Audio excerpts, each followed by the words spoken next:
So at this point, you should have your two layers opened up. The world demographics layer is going to be the continents, and then the world underscore layer is going to be your latitude and longitude, just your projection of the globe. So first thing to notice is you can click these layers on and off to show each one individually, and sometimes depending on the order that your layers are in, you might have a hard time seeing one or the other. So like in this case, the world underscore layer is above the world demographics layer, so I can't see any of the continents. But if I hold it, you click and drag and move the order of these two layers, you should be able to see both of them. You can zoom in and out with this software.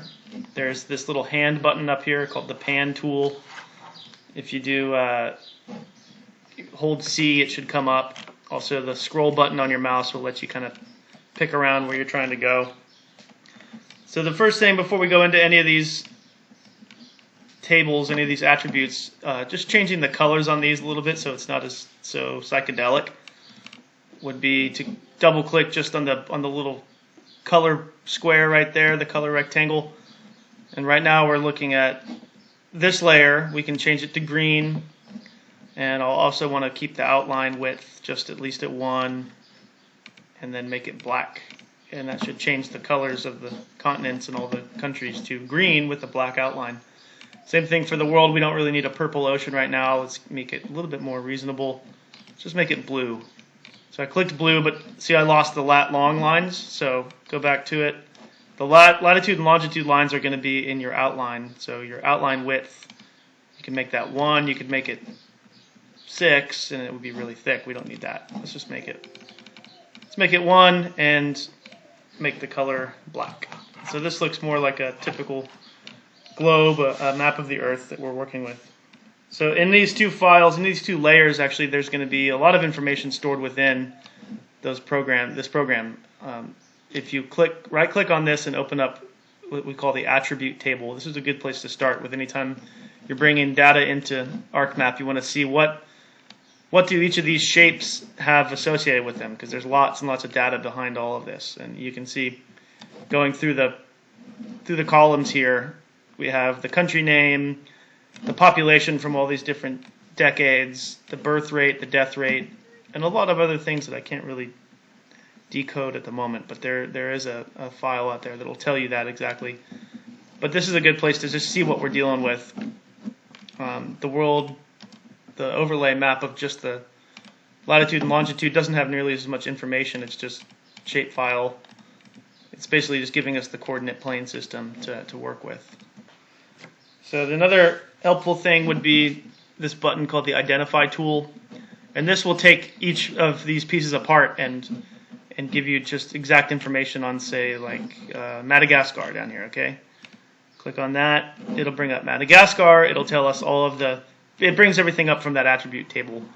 So it's just an easier way. If you wanted to find information on one specific spot, you'd click this Identify tool up here.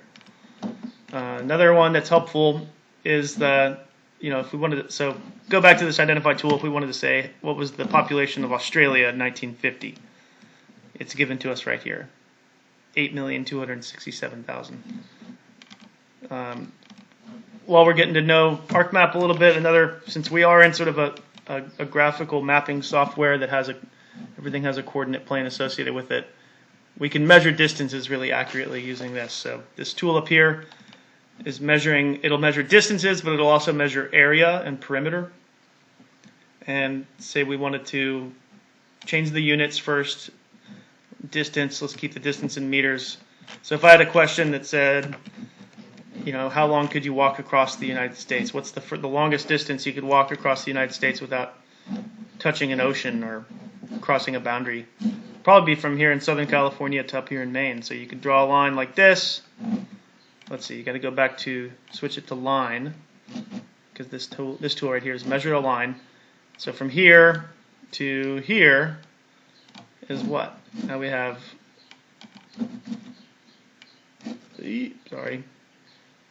so about 5 million meters between Maine and Southern California.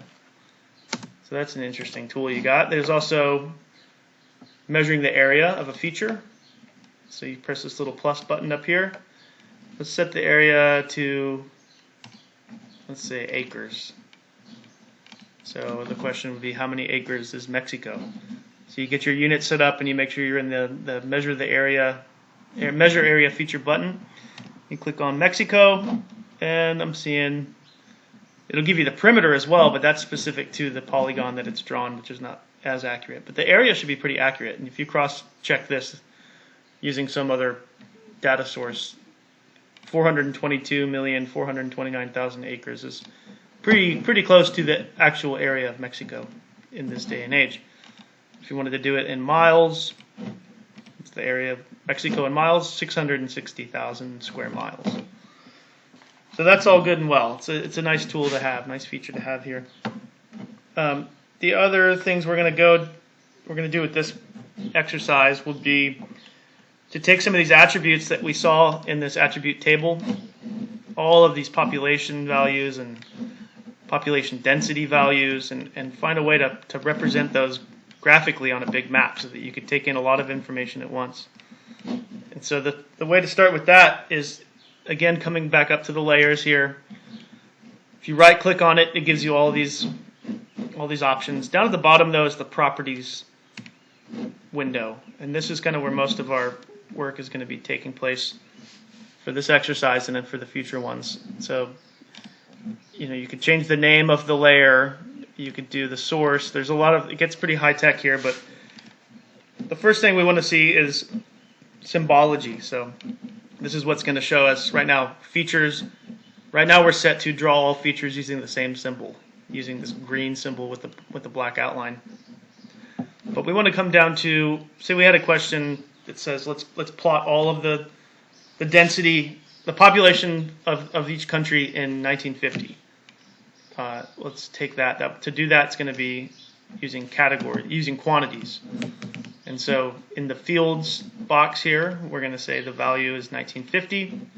And already it's picked up, given us 5 natural breaks for the population. So there's countries like Antarctica with population of 0, but then there's countries like China and India with 562 million. And so it's going to tell us, based on this color gradient, it's going to give us a range of population. If you press apply, you can see already it's assigned a color to each country.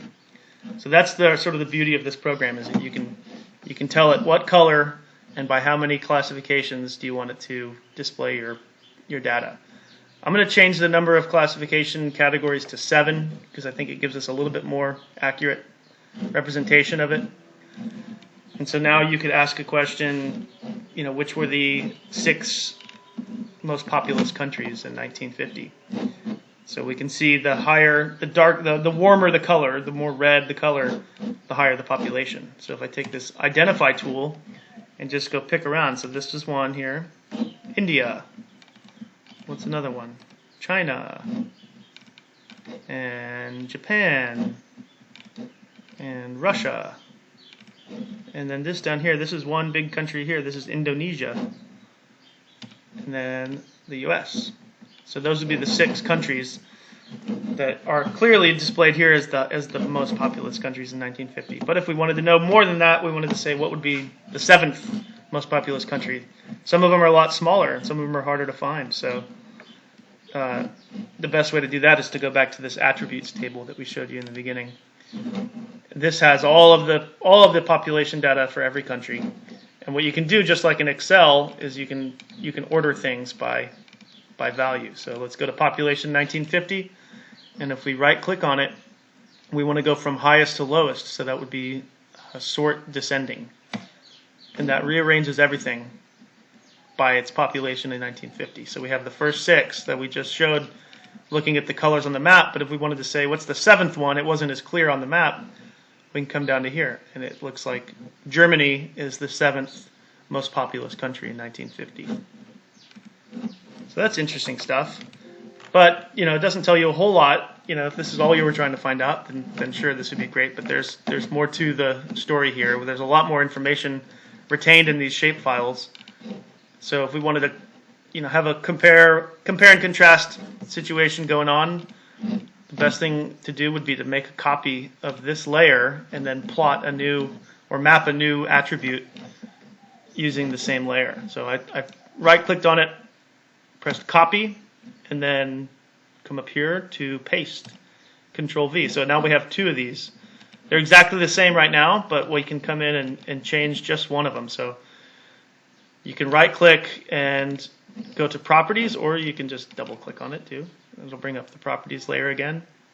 So in this layer, we want to map a very similar, with the similar color gradient, but we're not going to map population of 1950. We're going to map the population density, which is the number of people per kilometer in 1950. And that's going to look a lot different because some countries have a lot more area, even though they have a large population. So now this looks much different. We can, if you take this button up here, this little checkbox, and toggle back and forth, you can see the two different layers coming in and coming out. And so density and total population are quite different.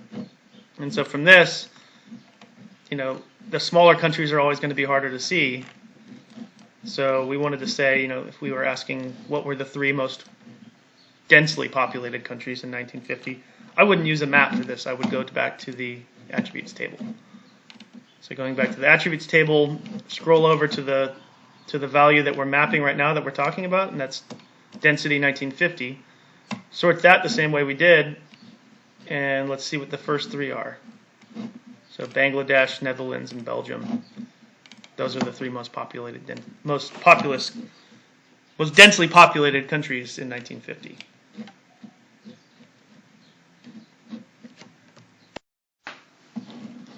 So the first thing I'm going to do now is rename these two layers so that I don't lose track of them, and it'll become handy when we start trying to export these maps. So there's a few ways to rename a layer, but if you click on the properties themselves, over on General, the layer name will pop up. And this one, since I'm plotting density, I will say population density and give it some units too. So it's persons per square kilometer. And we'll do that. See, now we have this layer named something else, because right now they're both named world demographics. If I double click on it, let's see, I can just kind of sort of like renaming a file in any of your things. It's very similar to any other Windows program. So this one is just the population in 1950. So I'll say country population. So that'll keep these things two separate. So now we're going to map a few more attributes here, and then we'll move on to making the map and doing some other display methods. So copy again, paste. So now we have two more country population layers. Now we're gonna get away from the population values, but we are going to now plot the death rate and the birth rate. So right here, BRTHP000, that's the birth rate per 1,000 people. And let's keep it with 7 classification ranges. That looks good. And then rename that so that we don't lose it.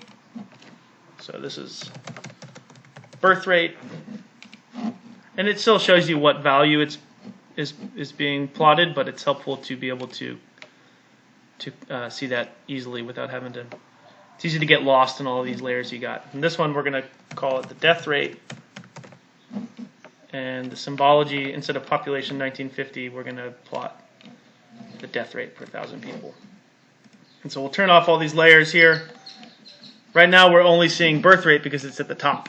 If we moved death rate up, we'd see death rate. So another way to see back and forth is to look at the death rate. Right now we're just showing the birth rate because death rate's unchecked. So between birth rate and death rate, kind of on and off. So if we wanted to ask a question, which continent in 1950 or whenever this data was taken, which continent had the highest birth rate? The warmer colors, the colors that are more red, represent a higher birth rate. So it's all kind of centralized around here in Africa and at this time. And then you could say, is there a, now we look at the birth rate as well. The death rate shows a similar pattern. So we would say, is there a positive trend or a negative trend between the two these two layers between death rate and birth rate. And this is one of the where looking at it on a map would be a much easier task than sifting through a list of variables. There's certain things, certain questions you can ask that require sort of a geographic element to them, and that's where this software becomes so helpful. So yeah, I would say the death rate, either it's a little bit more spread out, there's a little bit more of a higher death rate in this area, in Russia and some parts of Europe, from all sorts of different causes. But yeah, right now it looks like for this set of data, the birth rate and the death rate are both pretty much positively correlated. Okay, let's remove the birth rate and death rate layers because we're not going to use them anymore. But it's nice to show how many things you can plot at once here and see all in one spot. We're going to take now. We're going to try to take both of these, the population density and the total population of each country. We're trying to maybe plot them in a way that we can see both at the same time, because right now they're all based on the color scheme, and we have other ways of doing that. So we're going to keep population density as it is. We'll move country population to the top, and then we'll open up its properties. And we're going to change in the symbology layer here, the symbology tab. There's lots of different ways to do this, and actually they give us options to make charts with pie graphs for each one and multiple attributes. You can do a lot of things with this software, but right now we're gonna sometimes you can do too much as well, and it becomes too noisy and impossible to read. But we have in this quantities category here, graduated colors is what we've been using so far, but another really handy thing, and you'll see it in some maps, is graduated symbols, where the bigger the symbol, the more it represents the value. It represents a higher value based on a bigger symbol. In this case, we'll keep population 1950 in the value, and the template, what they're giving us right now is just purple circles. So let's see, if we apply that, see how it puts a purple circle on every country based on its population value. It also gives us this kind of teal background. We're going to want to get rid of that so that we can see the population density behind it. So in the background, in the symbol selector background tab, come down here and you can make it any different color you wanted, but we want to be able to see through it. So there's one selection called hollow, and that makes it completely transparent. So now we can still see the population numbers here with the purple circles, but we can see the population density beneath it. And so if you zoom in on Europe here, it becomes really handy. So this could be a really helpful map for some people if they wanted to know these two values, and it could be anything. It could be water quality or number of birds per square grass field or something like that. You have a lot of options here, but this is to show you that you can put two things together, and with the proper legend, you can show both things at once. So if we back up, let's say we had just an off-the-cuff question of like, which of these countries in the world at this point showed the highest density but the lowest total population, or do some of these countries have a higher population but a lower density? And the two that we see that most stand out to me right now are Russia and Brazil both have a blue color, which means that they're very low density, but they have relatively larger circles, so they have a higher population. So those kind of stand out to me. Okay, we're starting to see a pretty good map here. We're getting close to where we'll want to export it and finalize it.